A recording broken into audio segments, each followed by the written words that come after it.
Hello students, welcome to IASBYHEART. Welcome to today's comprehensive editorial analysis.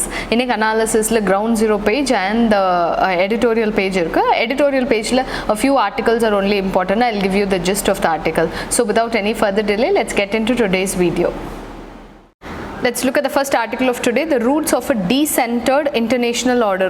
In the article perisa edum important UPSC perspective la edu solla. Developing economies should rise to meet the US led liberal hegemonic world order. Adha patti da sollirpaanga. Enna what is happening over the years, China வந்து எப்படி regional அவ dominate பண்ண try பண்றாங்க, அந்த விஷயம் தான் இந்த ஆர்டிகல்ல discuss பண்ணிருப்பாங்க. Just have a read of the highlighted parts alone. You'll be good to go.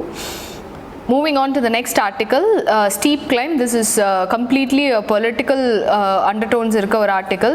So let's just skip from the UPSC perspective. Moving on to the next one, vaccine diplomacy that needs specific clarification. Idhula enna sollirukanga na vaccine vechu how we started to build relationships with other countries. Idu nama pannumbodhu ipo recent the author of this article, he is actually a retired IFS officer. So in the vaccine diplomacy vechu how we are trying to build relations with various countries அப்படிங்கறத இதல சொல்லிருக்காங்க. How our stand varied, எப்படி நமக்குள்ள நம்ம vaccines first பண்றதுக்கு முன்னாடியே ஈக்குவலா நம்ம வெளியிலயும் சப்ளை பண்ணோம். To be very proud, India மாதிரி other countries they made sure that only first வந்து லோக்கலா அவங்க மக்களுக்கு மட்டும் சப்ளை பண்றது, எக்ஸஸா இருந்தா மட்டும் எக்ஸ்போர்ட் பண்றது, அந்த மாதிரி தான் most of the countries did. But நம்ம என்ன பண்ணோம்னா ஒரு சைடு வந்து நம்ம சிட்டிசன்ஸ்க்கு நம்ம vaccines கொடுத்துட்டு another side we were exporting to various countries. By April 2013 India had supplied over 65 million vaccines to about 90 countries. Of this, more than 10 million were sent as grants. Grants na காசுக்குன்னு இல்லாம ஒரு help ஒரு உதவி அந்த மாதிரி நம்ம செஞ்சோம். Especially to Nepal, Bangladesh, Maldives, இந்த மாதிரி நம்ம கிட்ட இருக்க நெய்பரிங் கண்ட்ரீஸ்க்கு இது வரைக்கும் ஏதாவது, ஃபார் எக்ஸாம்பிள் இப்போ மால்தீவ்ஸ் எடுத்துட்டிங்கன்னா இதுக்கு முன்னாடி இருந்த பிரசிடென்ட் இப்போ ஏதாவது ஒரு சின்ன ஸ்ட்ரெயின் அண்ட் ரிலேஷன்ஷிப் இருந்ததுன்னா சரி ஓகே இந்த மாதிரி ஒரு எமர்ஜென்சிக்கு இந்தியா ஹெல்ப் டஸ் அப்படின்னு will have a good relationship. இது வரைக்கும் என்னெல்லாம் ப்ராப்ளம்ஸ் இருந்தோ அதை இந்த வேக்சினை யூஸ் பண்ணி இதை நம்ம ஒரு ட்ரம்ப் கார்டாக யூஸ் பண்ணி இது வரைக்கும் அந்த ஸ்ட்ரெயின்டு ரிலேஷன்ஷிப் மெண்ட் பண்ணுறதா vaccine diplomacy. India was sending these vaccines abroad in the form of grant, commercial sales of manufacturers, Gavis, அதாவது Global Alliance for Vaccine, Gavis COVAX facility. And almost 36 million on a commercial basis, about 19 million under COVAX program. An analysis of the timing of these supplies is revealing.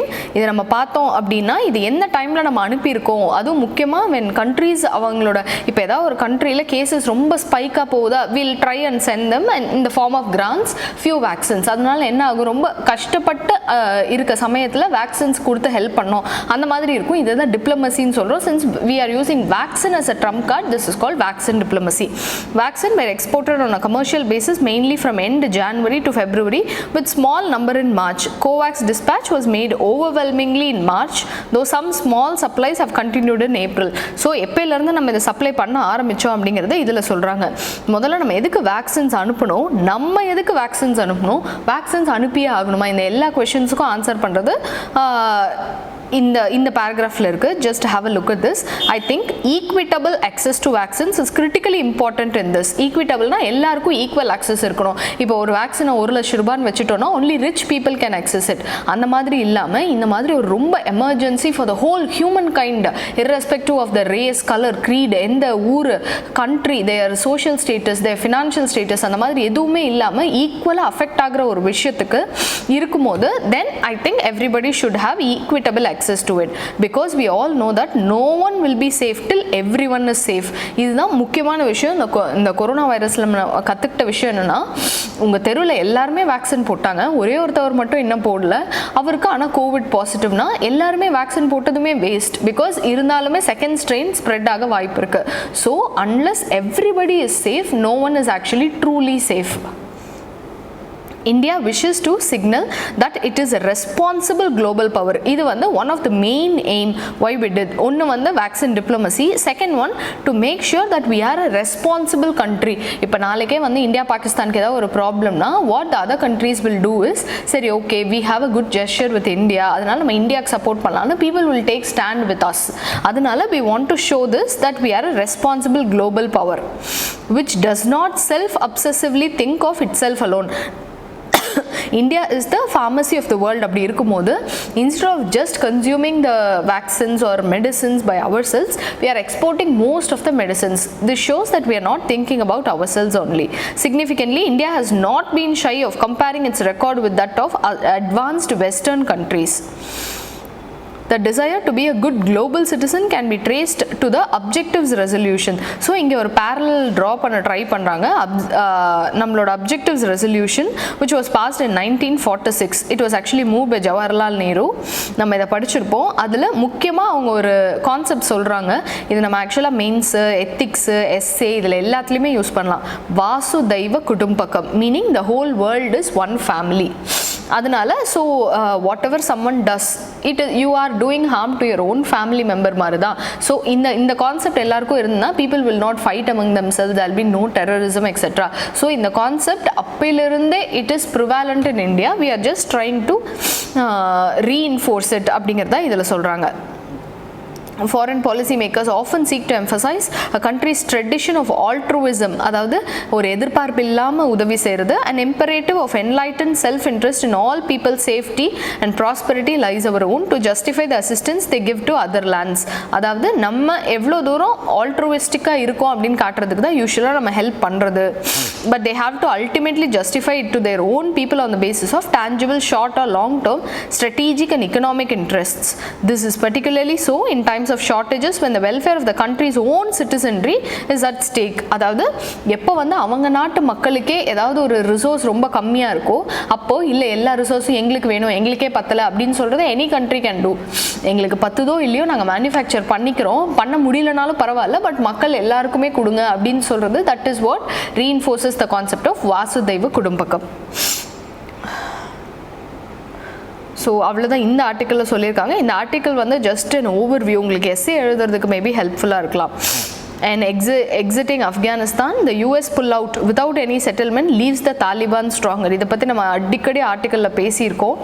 US இப்போ pull out ஆயிடுச்சு by September 11 அப்படின்னு ஆயிடுச்சு அப்படின்னா அங்கே வந்து தாலிபானை செக்கில் வச்சுருக்க ஒரே பவர்ஃபுல் சோர்ஸ் US தான். அப்படி அவங்களுமே வெளியில் வந்துட்டாங்கன்னா வாட் வில் ஹேப்பன் இஸ் ஒரு இல்லீகல் ஆர் இல்லெஜிட்டிமேட் பவர் அங்கே வந்து ஒரு டெமோக்ராட்டிக்கலி எலெக்டட் கவர்மெண்ட்டை ஓவர் த்ரோ பண்ணுற மாதிரி ஆயிரும், which is actually fail of democracy. India always stands that an elected government or democratically elected government only should be in power.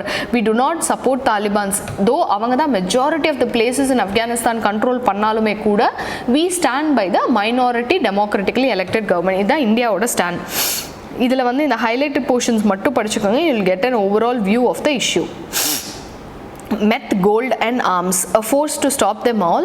இதில் இந்த ஆர்டிக்கல் நம்ம எதுக்கு படிக்கலாம் அப்படின்னா Assam Rifles, it is one of the paramilitary forces that faces twin challenges of checking smuggling and preventing illegal crossings into Mizoram, even while overseeing much delayed and ambitious Kaladan multimodal project. Assam Rifles பற்றி இதில் நம்ம பார்க்கலாம். அவங்க என்னென்ன challenges face பண்ணுறாங்க, இப்போ ரீசெண்டாக அவங்க ஃபேஸ் பண்ண ஒரு பாசிட்டிவ் திங் என்ன அப்படிங்கிறதும் இதில் பார்க்கலாம். கலாடன் மல்டிமோடல் டிரான்ஸ்போர்ட் ப்ராஜெக்ட் என்ன அப்படிங்கிறதும் இதில் பார்க்கலாம். Moving on to the article. 60% of the convicts are women.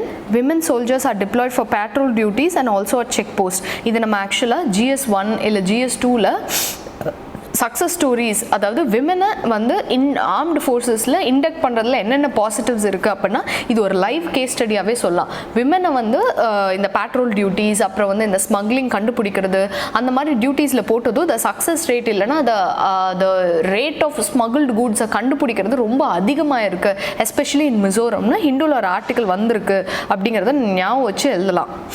Assam Rifles, a paramilitary force, is administratively actually under Ministry of Home Affairs, operationally under Army. This is one of the special feature. rifle women have played a stellar role in the short time since they were inducted into the force. Many officers to a group of print and television journalists இது வந்து ஆக்சுவலாக சொல்லியிருக்காங்க, recoveries of narcotics and contraband have gone up significantly since rifle women have been deployed. Because men அப்படின்னா there are two chances. ஒன்று கரப்ஷனுக்கு ரொம்ப ஈஸியாக போயிடலாம், இன்னொரு விஷயம் they can என்ன சொல்கிறது, they can be lethargic. ஆனால் விமனுங்கும் போது since they are newly inducted into the force, they still have the spirit. அது நம்ம ஒழுங்கா பண்ணணும் அந்த மாதிரி. ஸோ அதனால என்ன ஆகுதுன்னா the recoveries rate is really very high. Women perform all tasks and work equally with their male counterparts.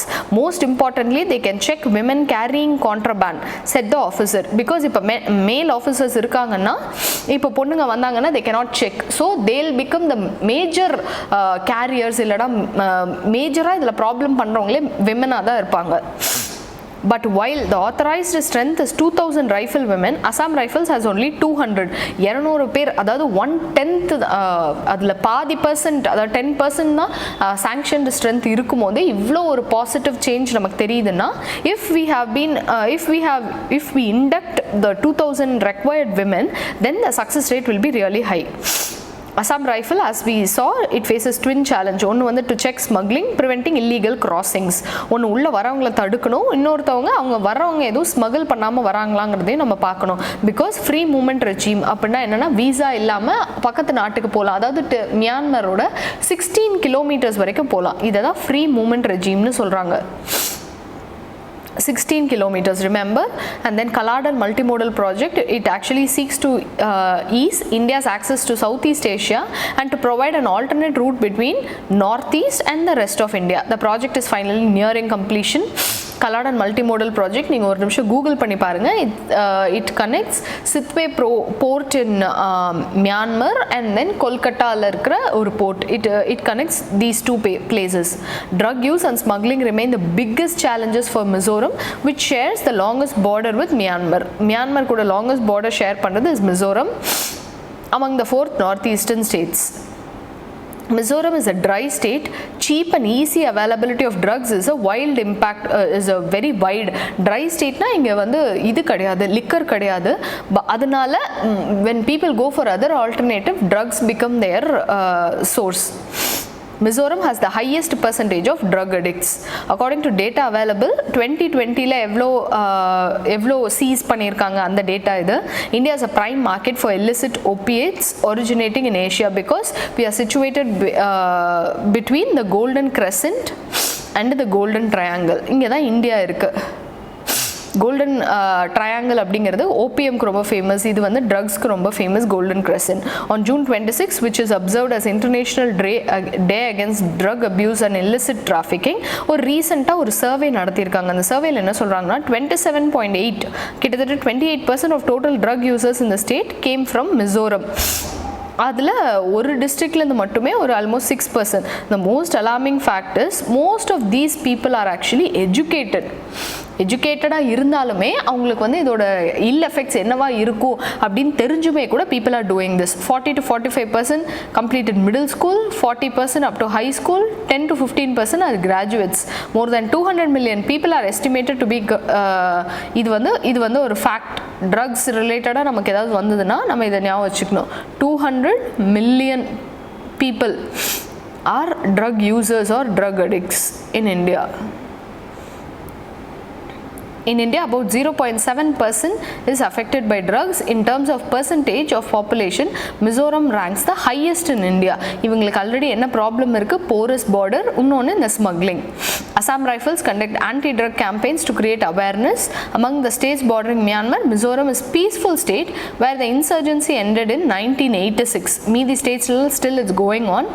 A major anti-drug drive was launched by Assam Rifles in cooperation with local NGOs. அது வந்து ஓரளவுக்கு சக்ஸஸ்ஃபுல்லாக தான் போயிட்டுருக்கு.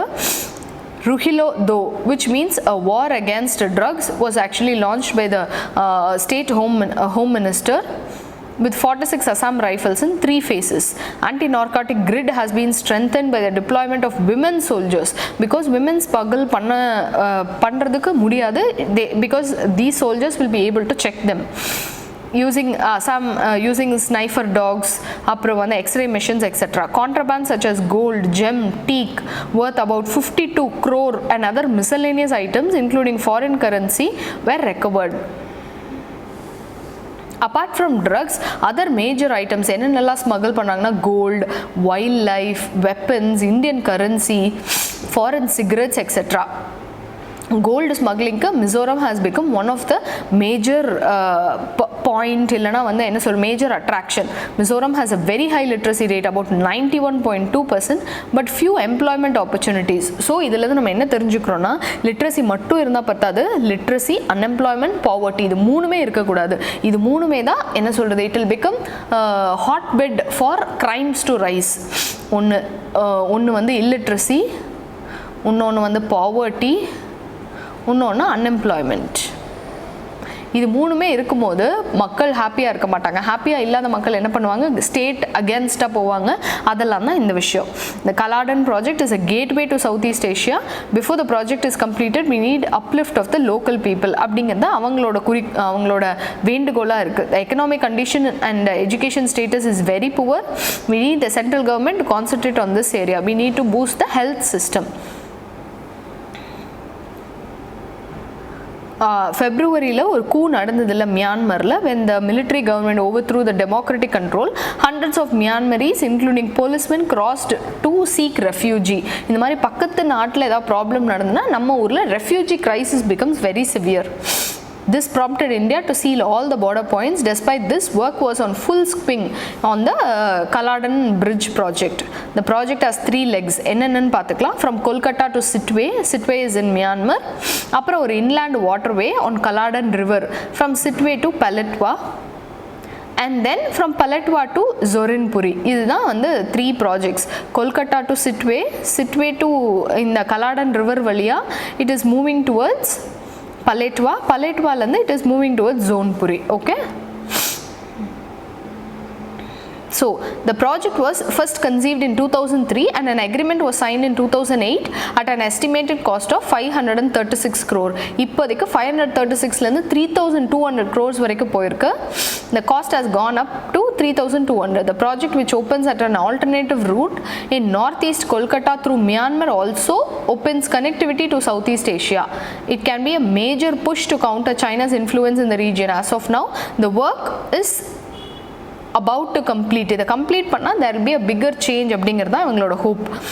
It holds the promise of not only ease of movement but to long neglected stateக்கு, அதாவது மிசோரம்க்கு இவங்களுக்கு கிடைக்கிற ஒரு டெவலப்மெண்ட் ப்ராஜெக்டாகவும் இருக்கும் அப்படிங்கிறதா இதில் சொல்கிறாங்க. இது ரொம்ப மிசோரம் பெர்ஸ்பெக்டிவில் இருக்குது. நீங்கள் இதை ஒரு ஜென்ரல் நாலேஜ்க்கு மட்டும் what's happening in north east India, major problems north east இந்தியாவில் என்னன்னு சொல்லுங்கன்னு இன்டர்வியூவில் கேட்குறாங்கன்னா, ஒன்று இன்சர்ஜென்சி நம்ம எல்லாருக்கும் தெரியும், இன்னொன்று முக்கியமான விஷயம் drug smuggling, the other one is porous borders, அதனால இல்லீகல் கிராசிங்ஸ் நடக்குது. இந்த மாதிரி டாப் 3 ப்ராப்ளம்ஸை நம்ம சொல்லலாம். So that's all about this article. I hope I have covered the article.